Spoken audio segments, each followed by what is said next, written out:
Now, until now, we've been talking about the domain of the right-hand side and the domain of a solution of a general differential equation. So what happens if our differential equation is linear? Right, so then the right-hand side of a linear differential equation is of a very specific form. Right, and then we can easily check whether the right-hand side is differentiable with y, differentiable with respect to t.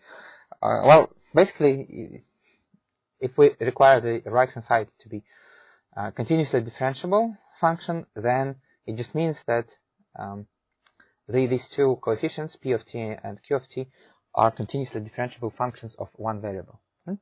So the question is, how do we find the domain of the right-hand side in this case? But then when we find the domain of any function, we should be concerned with is it possible to substitute some particular values as arguments into the function so that it will break the function, so that the output is impossible to compute.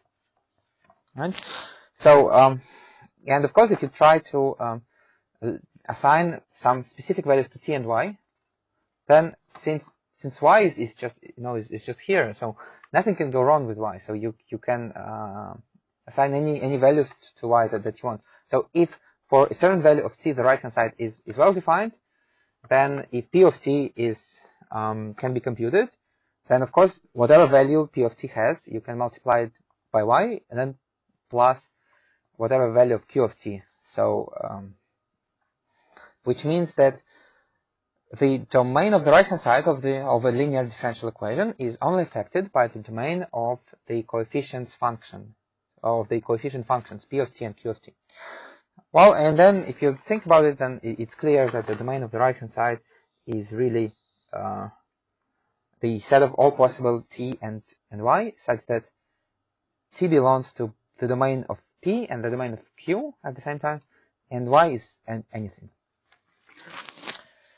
Well, but then geometrically it means that although the differential equation itself it is not invariant under vertical translation, but the domain of the differential equation is invariant under vertical translation. So if you imagine that the domain of this differential equation is a set, then this set is invariant under vertical translation. So here is an example when this domain is, well, the domain